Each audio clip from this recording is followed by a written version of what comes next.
슬퍼하는 사람은 복이 있다. 그들이 위로를 받을 것이다. 온유한 사람은 복이 있다. 그들이 땅을 차지할 것이다. 의에 줄이고 목마른 사람은 복이 있다. 그들이 배부를 것이다. 자비한 사람은 복이 있다. 그들이 자비함을 입을 것이다. 마음이 깨끗한 사람은 복이 있다. 그들이 하나님을 볼 것이다. 평화를 이루는 사람은 복이 있다. 그들이 하나님의 자녀라고 불릴 것이다. 의를 위하여 박해를 받은 사람은 복이 있다. 하늘나라가 그들의 것이다. 너희가 나 때문에 모욕을 당하고 박해를 받고 터무니없는 말로 온갖 비난을 받으면 너희에게 복이 있다. 너희는 기뻐하고 즐거워하여라. 하늘에서 받은 너희의 상이 크기 때문이다. 너희보다 먼저 온 예언자들도 이와 같이 박해를 받았다. 예, 수고하셨습니다. 그게 이제 마태복음 5장에 나오는 팔복이고요.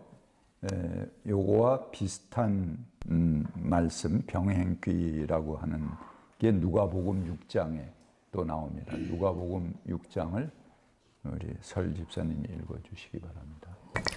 예수께서 눈을 들어서 제자들을 보면서 말씀하셨다. 너희 가난한 사람은 복이 있다. 하나님의 나라가 너희의 것이다. 너희 지금 굶주리는 사람은 복이 있다. 너희가 배부르게 될 것이다. 너희 지금 슬피우는 사람은 복이 있다. 너희가 웃게 될 것이다. 사람들이 너희를 미워하고 인자 때문에 너희를 배척하고 욕하고 누명을 씌울 때 너희는 복이 있다. 그 날에 기뻐하고 뛰놀아라. 보아라, 하늘에서 받을 너희의 상이 크다. 그들의 조상이 예언자들에게 이와 같이 행하였다. 그러나 너희 부유한 사람은 화가 있다. 너희가 너희의 위안을 이미 받았기 때문이다. 너희 지금 배부른 사람은 화가 있다. 너희가 굶주릴 것이기 때문이다. 너희 지금 웃는 사람은 화가 있다. 너희가 슬퍼하며 울 것이기 때문이다. 모든 사람이 너희를 좋게 말할 때 너희는 화가 있다. 그들의 조상이 거짓 예언자들에게 그와 같이 행하였다. 예, 수고하셨습니다. 자, 마태복음과 누가복음의 이야기가 비슷하지만 서로 다른 점들이 있죠. 어떤 점이 다른가요? 신방 가서 성경을 아무 귀절이나 탁 펴서 읽으면 큰일 납니다. 여기 6장 같은 거 갖다 펴놓으면은 그 앞부분에 너희 슬피 우는 사람은 복이 있다. 그 부분은 그래도 괜찮은데 그 다음에 너희 부요한 사람은 화가 있다. 너희가 위안을 이미 받았기 때문이다. 배부른 사람은 화가 있다. 너희가 굶주릴 것이다. 이런 부분을 딱 읽어버리면 갑자기 썰렁해집니다. 분위기가. 그렇죠. 그리고 그 뒤에 부분들 보면 아주 독한 내용이에요. 너희 지금 웃는 사람은 화가 있다. 너희가 슬퍼하며 울 것이기 때문이다. 모든 사람이 너희를 좋게 말할 때 너희는 화가 있다. 그들의 조상이 거짓 예언자들에게 그와 같이 행하였다. 이런 부분 굉장히 불편하겠죠. 그래서 마태복음에는 그 뒤에 화가 있다 하는 부분은 다 날려버렸습니다. 불편한 부분이니까 그 무난한 그런 이야기로 확장을 시켰고요. 그 다음에 복이 있다 그러는 거 누가복음에는 세 가지죠. 가난한 사람, 지금 굶주리는 사람, 지금 슬피 우는 사람인데 그거를 마태복음은 8가지로 늘린 겁니다. 그리고 조금씩 변화가 있죠. 너희 가난한 사람은 어떻게 바꿨습니까? 마음이 가난한 사람은 복이 있다.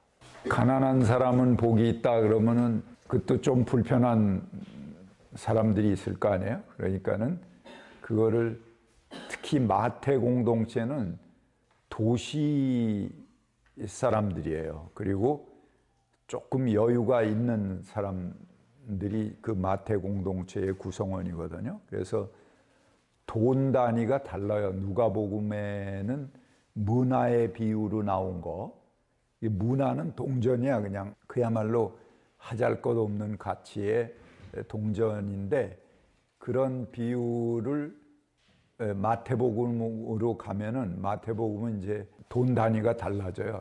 달란트의 비유가 돼요. 근데 문화는 그냥 하잘것없는 동전이지만 달란트라는 것은 엄청난 돈 단위거든요. 우리나라 돈으로 하면은 수억에 해당하는 게 한 달란트가. 그러니까는 돈 단위가 달라요. 마태복음하고 누가복음하고. 그러니까 다소 청중들이 부유한 층들이 있다는 거죠. 마태복음. 그런데 가난한 사람은 복이 있다 이렇게 하면 불편할 거 아니에요. 그러니까 마음이 가난한 사람은 복이 있다 이렇게 하고, 또 너희 지금 굶주리는 사람은 복이 있다 누가복음은 그렇게 했는데, 마태에는 그게 어떻게 바뀌었습니까? 의에 줄이고 목마른 사람은 복이 있다. 또 거기 다 잘 먹고 온 사람들인데 지금 굶주리는 사람은 복이 있다 그러면 그 얘기 듣고 괜히 부하만 나죠. 그 편하지가 않잖아요. 그러니까는 의에 줄이고 목마른 사람은 복이 있다 이렇게 추상화시키는 겁니다. 그래서 모든 사람들이 다 편안하게 할 수 있게 한 게 마태복음의 이야기다 하는 거죠. 마태는 팔복으로 시작되는 산상수훈을 모세의 옛법을 뒤집는 새 법으로 선포합니다. 그러기에 시내산에서 모세가 율법을 받았듯이 그거랑 이제 병행이 되는 거죠. 시내산에 올라가서 모세가 율법을 받잖아요. 예수도 산상에 올라가서 새 법을 줍니다. 근데 거기 뭐라고 그러냐면 옛사람은 이렇게 말했지만, 이제 모세를 얘기하는 거죠. 그리고 유대 사람들이 가지고 있던 율법을 얘기하는 거예요. 그렇지만 나는 이렇게 얘기한다. 그러고 옛법을 뒤집어요. 그래서 산상수훈이라고 우리가 그러죠. 예수가 민중과 함께 했던 정황으로 보아서 누가의 청중이 더 민중적이죠. 그리고 예수의 상황에 부합한다고 볼 수 있습니다. 민중 속에 들어가서 그들에게 말씀을 전한 예수는 당시 가난하고 굶고 슬피 울 수밖에 없는 처지의 민중을 위로했다고 볼 수 있을 것입니다. 지금은 아무런 희망이 없는 그들이지만 예수는 그들을 진정한 하나님 나라의 주인으로 초청하는 것입니다. 그러나 마태가 복음을 전하는 상황은 조금 달라집니다. 마태 공동체 안에는 이 말씀을 그대로 듣기 곤란한 계층, 예수의 청중이었던 민중보다는 다소 경제적 여유를 가진 계층들이 생겨나게 됩니다. 그것이 이제 마태 공동체의 청중들이죠. 그래서 마태는 자신의 청중에게 적합한 형태로 말씀을 수정했습니다. 가난한 사람은 마음이 가난한 사람으로, 굶주리는 사람은 의에 줄이고 목마른 사람으로 수정했고, 화가 있다라는 불편한 말씀들은 삭제해 버렸습니다. 예수의 청중과는 처지가 다른 사람들도 누구나가 다 이 말씀을 거부감 없이 받아들일 수 있게 했습니다. 그렇다면 마태는 예수의 말씀을 왜곡하고 변조한 것인가? 그렇게 볼 수만은 없어요. 복음은 본래의 취지를 훼손하지 않는다면 자기 청중에 맞게끔 전파할 필요가 있는 것입니다. 그것이 사실은 설교자들의 의무다 이렇게 볼 수가 있죠.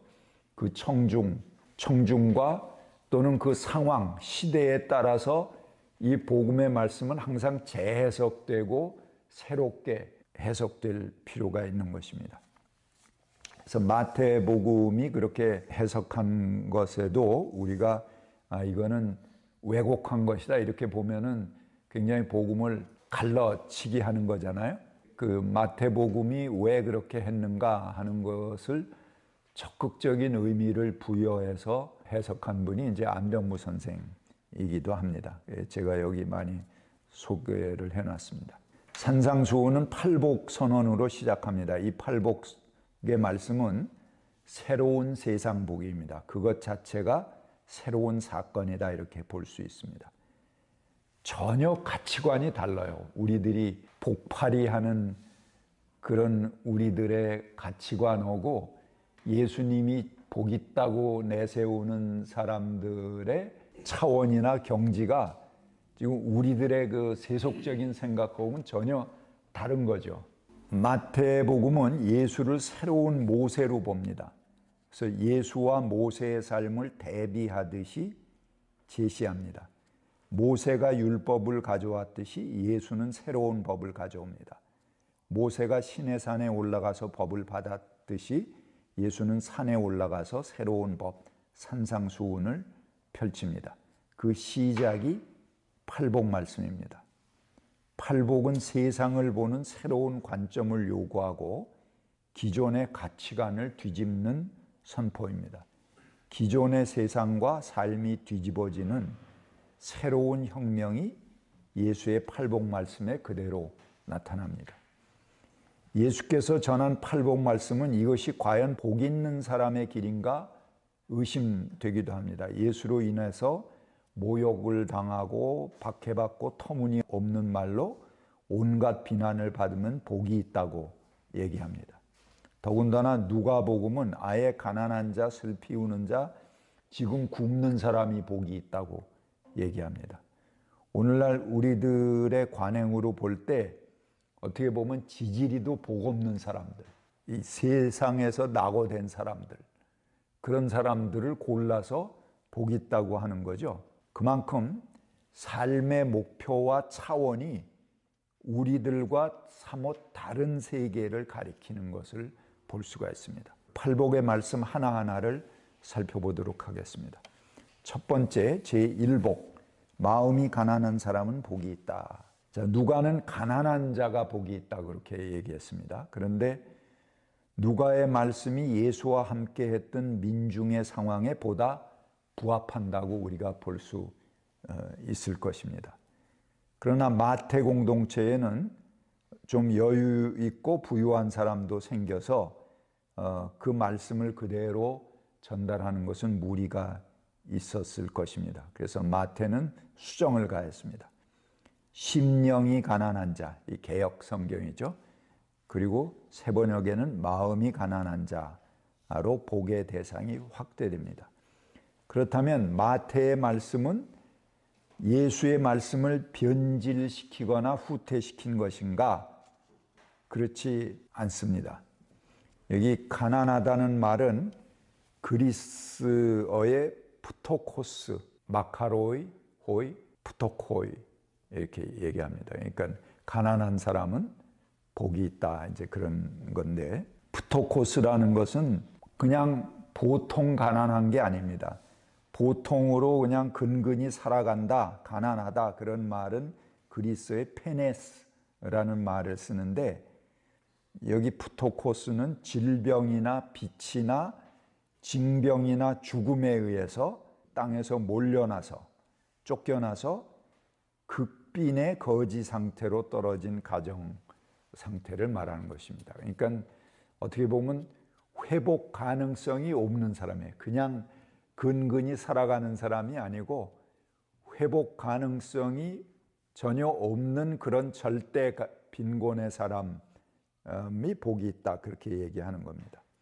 그래서 안병문은 이를 영에 있어서 가난한 자라고 번역했습니다. 마음이란 말은 이제 영으로 본 거죠. 그래서 영에 있어서 가난한 자. 누가의 가난한 자는 결핍한 상태로서의 가난입니다. 그래서 무엇을 필요로 하고 남의 도움을 요청할 수밖에 없는 약자의 모습인데, 마태는 영에 있어서 가난한 자를 부각시킵니다. 이거는요, 쿰난 공동체에 나오는 문서에 영으로 가난한 자, 영의 가난이라는 표현들이 많이 나오는데요. 그것은 자발적인 가난을 의미합니다. 쿰난 공동체는 율법대로 마지막 하나님 나라를 맞이하기 위해서 속세를 떠난 거예요. 그래갖고 그 공동체에 들어가서 정말 청빈 생활을 하면서 자발적으로 그 가난한 생활을 즐기는 사람들이 쿰난 공동체였거든요. 그렇기 때문에 자신의 재산과 뭐 이런 걸 다 포기하고 공유하면서 살아가는 그런 공동체입니다. 그래서 이 쿰난 공동체의 핵심을 이루는 원칙은 독신과 자발적 가난의 삶입니다. 그래서 영에 있어서 가난하다 하는 것은 자발적인 가난을 의미한다. 그렇게 안병무 선생님은 보았습니다. 그냥 가난한 자는 약하고 수동적이고 수혜적인 위치에 있습니다. 그러나 영에 있어서 가난한 자는 능동적인 의식을 가지고 대처하는 자를 말합니다. 즉 주체적 의식으로 윤리화된 정신적인 민중을 말한다. 그렇게 볼 수가 있습니다. 그래서 마음이 가난하다는 것은 자신의 욕망을 버리고 마음으로부터 가난함을 목표로 살아가는 삶, 자발적으로 가난을 추구하는 삶을 말합니다. 가난은 당하면 할 수 없이 겪어내야 하겠지만 자발적으로 가난해지는 것은 쉽지가 않거든요. 그 가난 자체를 목표로 살아간다. 그건 어렵죠. 가난하지만 항상 돈과 기회를 잡기 위해서 온 마음에 거기에 팔려 있는 사람, 그런 사람은 결코 마음이 가난한 사람이 아니에요. 영으로 가난한 사람이 아닌 거죠. 기회가 주어지지 않아서 가난한 거지, 그 사람이 자발적으로 가난해지거나 영에 있어서, 마음에 있어서 가난해진 사람이다, 이렇게 볼 수는 없다는 것입니다. 지금 가난하지만 누구나 부자가 되고 싶은 꿈으로 사는 법인데 마음의 목표 자체를 가난으로 하기는 더욱 쉽지 않습니다. 그러나 자신이 살아가기에 필요한 수준 이상을 아예 꿈꾸지도 않고 그냥 소박한 삶, 그것 밖에는 모두와 함께 나누며 살겠다는 자세로 살아가는 사람이 바로 마음이 가난한 사람이다, 이렇게 볼 수 있겠습니다. 그래서 가난 자체를 목표로 살아갈 수만 있다면 자신이 모으고 쌓아놓은 것을 보고 안심하며 기뻐하는 삶보다 훨씬 복된 삶, 진정한 하늘의 복을 누리는 사람이 될 것입니다. 거기 쿰난 공동체는 제가 아까 말씀드렸고요. 이는 물질을 삶의 목표로 하지 않고 가난을 기쁨으로 여기는 삶을 가리킵니다. 가난하지만 떳떳하게 가난을 즐기며 가난과 함께 벗삼아 살아갈 때 그는 누구보다도 복이 있습니다. 가난을 부끄러워하지 않고 아주 떳떳하게 자기의 몫으로 오히려 즐기면서 살아가는 거죠. 절대적으로 뭐 먹을 게 없다든가 그러지 않다면은 뭐 우리 옛날에 안빈낙도, 남을 먹고 물 마시고 팔 베고 누웠으니 족하다 하는 그런 안빈낙도의 경지가 바로 그런 경지 아니겠습니까? 그래서 가난과 친숙해지고 가난하게 살아가는 것을 기쁨으로 여길 수 있는 사람은 이미 하나님 나라를 누리고 살아간다, 그렇게 볼 수 있겠습니다. 디오게네스인가요? 시저가 와갖고 뭐 얘기하려고 그러니까 햇빛 가린다, 비켜라. 자기가 사는 그 굴 속에서 거지 행색을 하면서 나오려고 그러지 않잖아요. 황제가 와서 조언을 구하고 그에게 어떤 기회가 올지도 모르는데 귀찮은 거죠. 햇빛 가린다, 비켜라. 그런 것이 이제 어떻게 보면은 이 영으로 가난한, 마음으로 가난한 자의 삶이다, 이제 그렇게 안병무 선생님 해석을 하신 거죠. 자, 두 번째 복, 애통하는 사람은 복이 있다 하는 것입니다. 우리가 애통할 수 있는 것, 눈물을 흘릴 수 있는 것은 상당히 복된 일입니다. 보통 그 이웃이 어떤 어려움을 당했다 그러면은 귀찮잖아요. 그 일일이 그 얘기를 듣는 거, 거기에 참여하는 거, 또 함께 아파하는 거 전부 귀찮은 일입니다. 그래서 내가 지나쳐도 되고 무시해도 되는 이웃의 아픔을 우린 되도록 피하려고 그러죠. 그런데 그걸 나의 아픔으로 여기고 함께 그 자리에 서서 손을 잡는다. 그리고 그 감성으로 눈물을 흘릴 수 있는 사람. 그는 그 눈물 자체가 굉장한 복입니다. 그에게 하나님의 위로, 하나님께서 위로의 눈물을 주신다고 우리가 볼 수 있을 것입니다. 얼마나 그 소중한 눈물입니까? 보석보다 훨씬 귀한 눈물이라고 볼 수 있겠습니다. 함께 슬퍼하고 함께 눈물을 흘릴 줄 아는 사람은 이미 하나님께로부터 복받은 사람입니다. 그런 사람은 별로 이제 함께 울 수 있는 사람은 뭐 우울증에 걸리거나 뭐 정신적인 어떤 질환에 걸리거나 그러지 않을 거예요. 이미 그 눈물로 모든 게 다 치유가 되는 거거든요. 그 사람 별로 아프지도 않을 거예요. 그 눈물로서 모든 걸 다 씻어내는 겁니다. 그만큼 그 눈물은 복된 눈물이라고 볼 수 있는 거죠. 우리가 흔히 영성 그러잖아요. 영성 그러면 모호한 말로 우리 한국교회 방언하고 뭐 길길이 날뛰고 뭐 이 열광하는 그 성령파들이 이제 주로 영성파라고 그러고 자기들이 그 영성을 독차지한 것 같이 얘기하는데요. 성경에 이야기하는 영성이라는 거는 괜히 그런 게 영성이 아닙니다. 그 바울이 그러잖아요. 왜 너희들 남이 알아듣지 못한 말로 기도하느냐? 그건 아주 하수다. 남이 되도록이면 알아들을 수 있게 기도해라. 예언으로 기도하는 게 훨씬 더 좋은 은사지 방언은 아주 제일 그 낮은 은사다. 남에게 유익이 되는 그 은사가 좋은 은사라는 것입니다. 남이 못 알아듣는 이상한 언어를 말하거나 몸에 진동이나 불 같은 것이 임하거나 기적 같은 것을 행하는 능력, 그런 걸 우리가 흔히 영성이라고 그러고 영적인 사람이다 이러는데요. 영성이라는 것은 이웃의 아픔에 함께하는 예민한 센서다. 그렇게 정의할 수 있을 것입니다. 그게 성경이 이야기하는 영성이에요. 아픔에 함께하는 자리에서 우리는 그들 가운데 역사하시는 하나님을 만날 수 있습니다. 하나님은 세상에서 무시당하는 소리들, 아주 미세한 신음소리 가운데 계시고 그들과 함께 아파하시고 눈물 흘리십니다. 그 자리에 함께 서는 것이 우리가 영성을 회복하는 길입니다. 이 눈물이 바로 예언자의 가슴 속에서 터져나오는 하나님의 충동질입니다.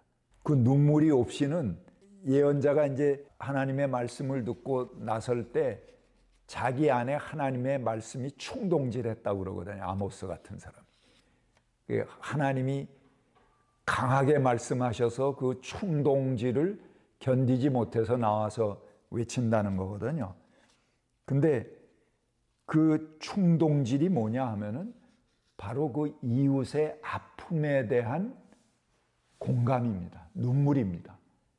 거기서 그 충동질이 나오는 거예요. 그래서 유대인 학자인 아브라함 요슈아 헷셀은 예언에 대해서 이렇게 말합니다. 하나님이 인간의 아픔을 표현하라고 빌려주신 말이다.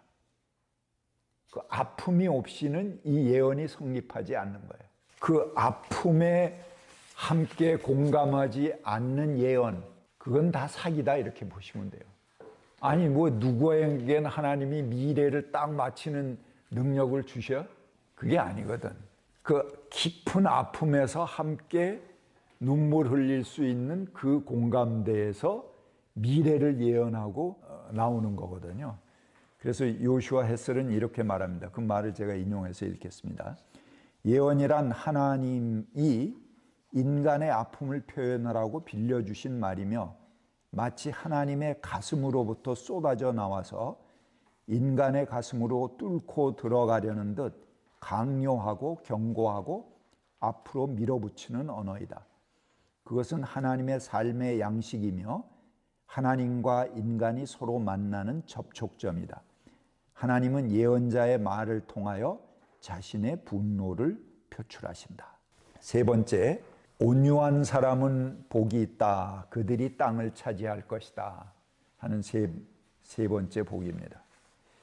여기서 온유한 사람이 땅을 받는다고 하니까 하나님께서 땅을 한 100평쯤 띄워주신다는 말인가? 우리가 그렇게 생각할 수 있습니다. 땅을 상품으로 여기는 이 자본주의 개념으로 우리가 이 복음을 접해서는 안 됩니다. 성서에서 땅은 인격입니다. 땅은 우리와 똑같은 마음, 똑같은 성정을 가집니다. 땅 자체가 느낌을 가졌고 땅이 하나님과 대화하기도 하고 찬양하기도 하고 복을 누리며 하나님께 호소도 합니다. 땅은 인간과 동일한 피조물로 인간의 둘도 없는 파트너이기도 합니다. 가인이 아벨을 쳐 죽였을 때 하나님이 가인에게 내 동생 아벨이 어디 있느냐 그러고 물어보잖아요. 그러면서 땅이 아벨의 억울함을 내게 호소했다 그렇게 얘기하거든요. 그 아벨의 피를 받은 땅이 하나님께 호소를 하는 겁니다. 그 땅은 하나님과의 파트너입니다. 그리고 하나님께 호소하는 주체이기도 합니다. 땅은 인간과 동일한 피조물로 인간의 둘도 없는 파트너이기도 합니다. 히브리어의 아담 그러면 이제 아담이 사람을 얘기하는 거예요. 인류를 얘기하는 것인데 그거는 남성형 명사고요. 여성형 명사가 되면 끝에 A가 붙습니다. 아다마 이렇게 되는데 아다마가 되면은 그 뜻은 땅이다 그런 뜻입니다. 그래서 인간은 어디서 와요? 흙에서 빚어서 인간이 되는 겁니다. 그러니까 그 모태가 되는 거예요. 여자 모태가 되는 것이 땅이고 거기서 빚어서 인간을 만든 거, 흙을 빚어서 만든 인간은 아담, 사람이 되는 겁니다. 같은 단어이지만 성이 다를 뿐입니다. 그러기에 땅은 인간의 형제와 자매이며 인간과 함께 대화하고 하나님을 찬양하는 동역자입니다. 성서의 안식년은 인간만을 쉬게 하는 것이 아닙니다. 땅도 쉬고 그 안에 거하는 가축도 쉬고 짐승도 편안히 먹을 수 있는 그런 시간이 안식년입니다. 그리고 큰 안식년은 만물이 어머니의 품으로 되돌아가는 희년입니다. 큰 안식년이라는 것은 안식년이 7번 반복해서 7번째 오는 해는 대안식년이다 그래갖고 그건 희년이라고 그러지 않습니까? 그러니까 그 희년은 만물이 어머니의 품으로 돌아가는 해다 그런 의미를 가지고 있어요. 그래서 인간이 평화할 때 땅도 평화를 누리고 인간이 범죄하면 땅도 탄식합니다. 인간의 범죄로 말미암아 하늘의 새가 마르고 물속의 물고기가 씨가 마릅니다. 요즘 환경 문제가 문제될 때는 이게 이해가 돼요. 그런데 이 성서가 쓰여진 때는 지금부터 3000년, 여기 지금 호세아 말씀을 제가 인용해 놨는데 한번 읽어볼게요. 이스라엘 자손아, 주의 말씀을 들어라. 주께서 이 땅의 주민들과 변론하신다. 이 땅에는 진신도 없고 사랑도 없고 하나님을 아는 지식도 없다. 있는 것이라고는 저주와 사기와 살인과 도둑질과 간음뿐이다.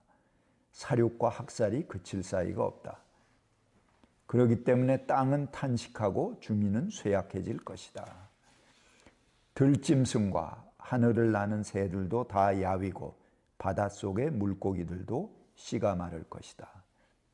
여기 저주와 사기와 살인과 도둑질과 간음, 사륙과 학살, 요거는 십계명에 나오는 것들을 이렇게 요약해 놓은 거죠. 여기서 작은 십계명이라고 얘기할 수 있어요. 그런 것들을 어기게 되면 어떻게 해요? 인간만, 그 범죄한 사람만 벌을 받는 게 아니에요. 그것 때문에 땅도 탄식하고 주민들이 쇠약해져요. 모든 사람들이. 그리고 하늘 나는 새와 들짐승과 바닷속의 물고기도 씨가 마르고 야위어집니다. 지금 우리가 그걸 그대로 보고 있잖아요. 이 환경 문제로. 이게 3000년 전의 글이거든요. 호세아의 글은. BC 7세기의 예언자가 호세아인데 그러면 지금부터 뭐 3000년 가까이 되는 거죠. 근데 그때 환경 문제도 없는데 어떻게 인간의 이런 범죄로 인해서 들짐승과 새와 물고기까지 다 씨가 마르는 그런 거를 예언했는지 참 기가 막힌 일입니다. 여기에 온유한 자에게 주신다는 땅, 이건 히라보로 게 이렇게 표현되어 있습니다. 게. 이 게라는 것은 히브리어에는 에레츠입니다. 그것은 뭐냐 하면은 그냥 땅 자체, 그러니까 지구, 이 세상, 이런 큰 범위의 땅을 얘기하는 겁니다. 내가 소유하고 있는 땅 100평, 그런 땅을 얘기하는 게 아니에요. 자기에게 속한 영역의 땅 몇 평을 가리키는 말이 아니다. 그래서 온유한 자에게 재산을 주시겠다는 말이 아니고 예수님을 따르면 자기 모든 소유를 나누어 주고 나를 따르라 그러셨잖아요. 그렇게 하신 주님께서 상으로 땅을 100평 주신다. 그러면 그 우스운 얘기가 되는 거죠. 여기서 땅은 땅의 평화를 말하고 자연의 순리를 말합니다. 그리고 세상의 이치를 말한다고 볼 수 있습니다. 그러니까 마음이 온유하면 세상의 이치를 얻을 것이다 하는 말씀입니다. 제4복, 네 번째 복, 의에 줄이고 목마른 사람은 복이 있다. 누가의 병행귀는 단순하게 지금 굶주리는 사람은 복이 있다라고 했습니다. 그러나 마태는 의를 강조하며 계급적 지평을 확대시킵니다. 그 누가복음의 대상은 추상화됩니다. 이에 대해서 마태복음은 대상을 모호하게 만들었다는 비판을 받기도 합니다. 그러나 안병문은 여기도 적극적인 의미를 부여합니다. 안병문은 마태가 의를 위해서라는 말을 붙임으로써 단순하게 굶주리는 자가 아니라 개인적으로나 사회적으로 불의에 맞서고 의를 위해 행동하는 적극적인 입장을 가진 자로 그 성격을 바꾸었다라고 그렇게 말합니다. 그래서 의에 줄이고 목마른 사람은 어떤 것보다 하나님의 의를 소중히 여기고 사모하는 사람입니다. 의라는 것은 참 지키기 힘들죠. 평소에는 뭐 의고 뭐 그런 게 없습니다. 그냥 살아가는 거지. 근데 중요한 것을 딱 결단 내려야 되는 시점에 이게 의를 따를 것인가 아니면 요거 잠깐 내가 유보해야 할 것인가 이런 거를 우리가 갈등하게 되잖아요. 근데 그때 의를 선택하는 건 굉장히 어려워요. 내가 의를 잠깐만 내려놓고 유보하고 하면은 내게 이 지금 뒤로 찔러준 뇌물이 이게 공짜가 몇 개인데 이걸 그냥 눈 감고 받아먹고 그 사람 적당히 내가 공직에서 잘 봐주면 되는 거 아니에요. 그럴 때 의가 필요한 거거든요. 평소에는 뭐 그냥 사는 거죠. 뭐 의가 그렇게 있으니까 뭐 누가 특별히 의롭게 사는 사람이 있는 것도 아니고 다 그냥 제가 먹고 사는 거죠. 근데 그런 결정적인 순간에 의라는 것이 굉장히 중요한 갈림길이 됩니다. 근데 그때 의를 선택하는 거는 참 어려운 결단이에요. 그 잠깐만 눈 감으면 내게 큰 수입이 생기고 높은 자리에 앉을 수도 있거든요. 근데 그 의라는 것 때문에 나는 많은 그 이득, 내게 올 수 있는 이득을 내가 발로 차버려야 되는 거죠. 그래서 의는 지키기는 힘들면서 별로 생기는 것도 없는, 그래서 사람들이 의를 찾지도 않고 사모하지도 않는 것이 사실은 의입니다. 그래서 의를 지킨다는 것은 세상의 힘, 세상의 지위나 경제력으로부터 자유하는 것을 말합니다. 세상 힘으로부터 자유하는 일은 좋은데 이것은 가난을 수반하기가 쉽습니다. 잠깐 내가 의를 택해서 삿된 거를 물리치기는 쉽지만 그 결과는 평생 가난해야 되는 거죠. 그러니까 이게 참 어려운 겁니다. 의를 지키는 대가로 주어지는 것은 쓴잔이고 고통입니다. 의를 지켜가는 사람들이 외적으로 악과 불의와 편법과 싸우는 것보다 더욱 어려운 것은 자기 자신의 내적인 것입니다. 그 다음에 이어질 가난과의 싸움을 극복하는 것입니다. 그런데 주변 사람들이 오히려 이러한 약점을 이용해서 그들을 자기 손아귀에 두려고 합니다. 유혹하죠. 너 가난하지? 요거 저 나한테 따라와. 그러면 내가 너한테 자리도 주고 돈도 주고. 가난하다는 약점을 오히려 이용해서 그 사람을 손아귀에 두려고 하죠. 어떻게 해서든지 그들이 스스로 굽힐 수밖에 없는 상황으로 몰고 가려고 합니다. 이리저리 우리 사이에 의가 팔려나가면 결국 하나님도 팔려나가게 되고 믿음도 교회도 아무 필요 없게 됩니다. 하나님께서 자리 붙일 곳을 없애버리는 것입니다. 의를 버리는 사회는 결국 인간도 버릴 뿐만 아니라 하나님도 버리게 됩니다.